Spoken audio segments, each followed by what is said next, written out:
Here's wood pile that I've been working on. It's a round wood pile. It's got a name that I can't really pronounce, but it's I believe a Scandinavian method of stacking firewood. And they say when you Google it that it will season the wood a lot faster. So it's kind of a test run that I'm doing. You can see the wood checking pretty good on the ends here.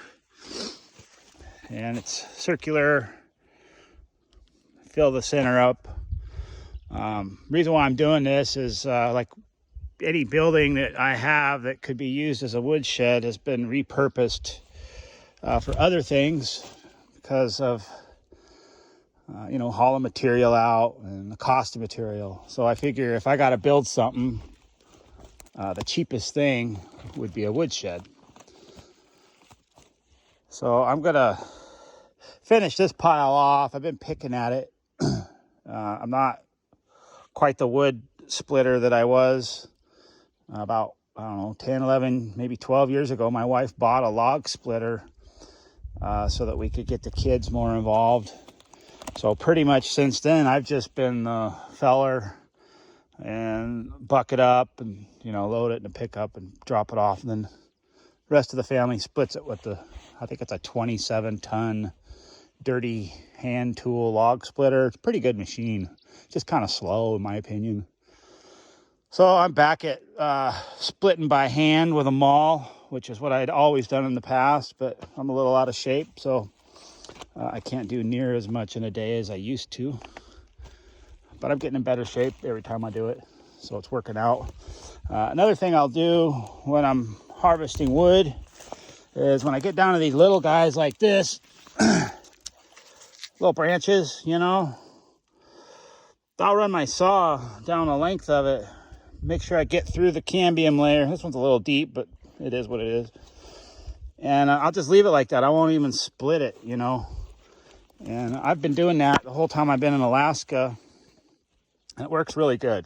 I don't know that they get as seasoned as, say, I'm sure there's one here somewhere.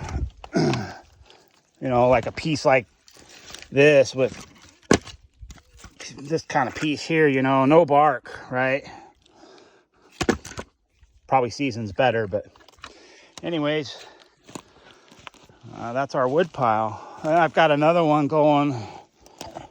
If you see that tall spruce tree sticking up right there on the other side of the cabin, I'm actually building one around that spruce tree and hoping that the long branches help kind of protect it from any rain, This one here, I got a chunk of this rhino hide that I put over the top of it whenever I'm done dinking around with it.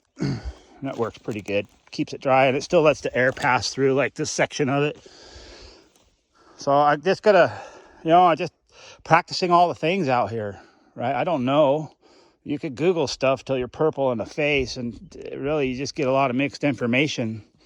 The first time I ever saw this, maybe back in 05 or 06, we got a group of fellows in Willow.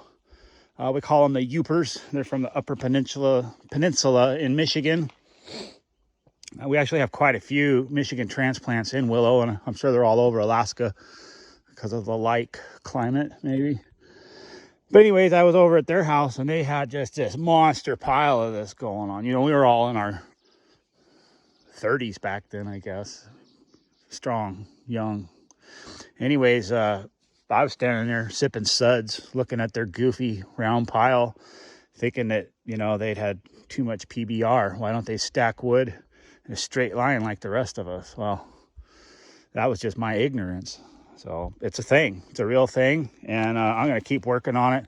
What I like to do eventually is once I get this pile going, the idea is to build it up kind of like a cone shape, so the top, and then as you stack it, you slowly push these in towards the center so that everything's kind of leaning in.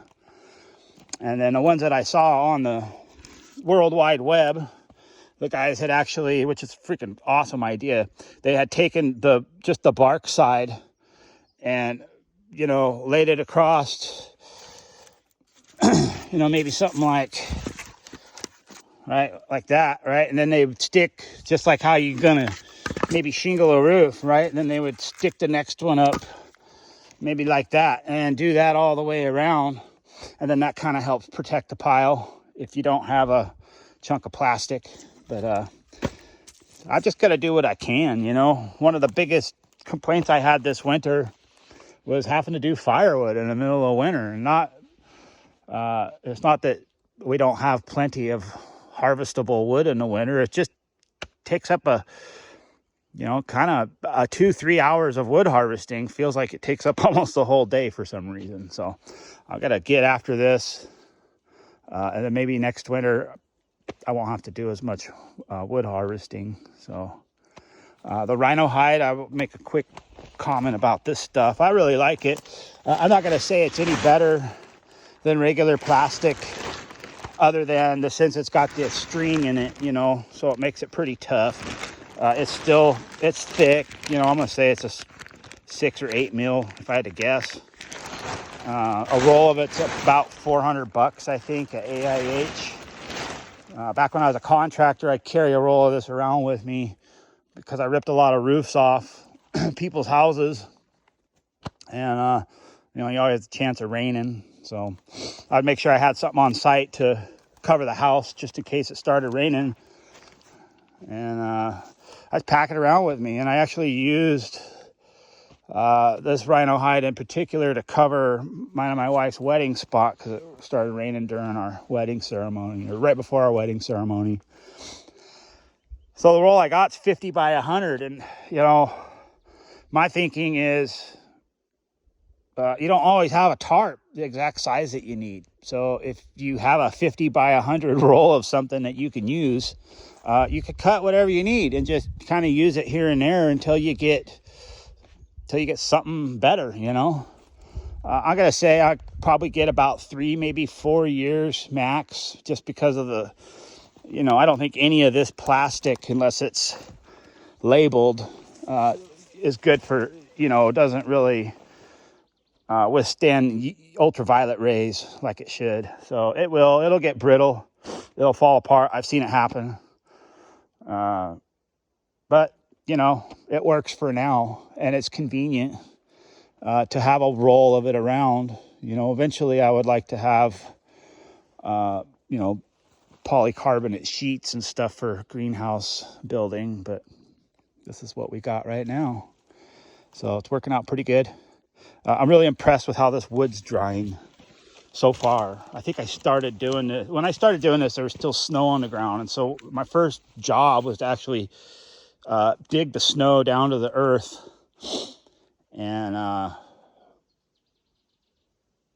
you know, start my circle. And I didn't, you know, I see guys on the videos, they put a center pin, take a string, and they do the deal like that. I just eyeballed mine. It's not a perfect circle, but I think that's fine.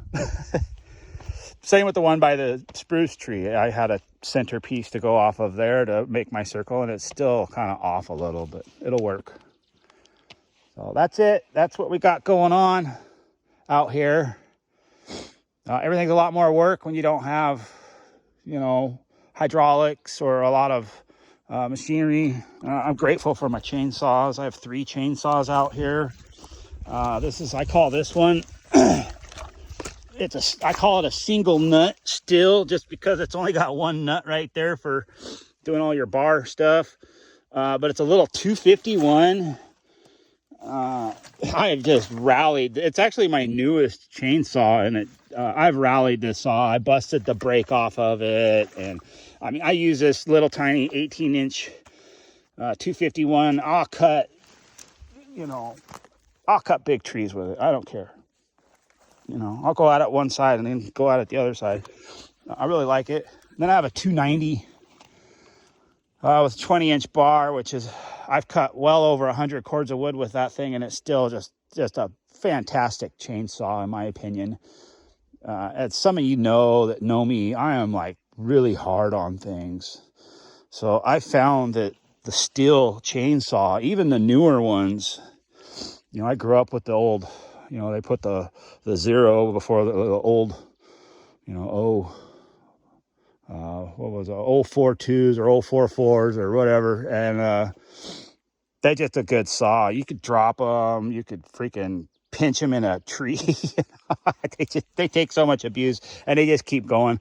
They may not have the RPMs that some of the Huskies have, you know, but whatever. It's a good saw.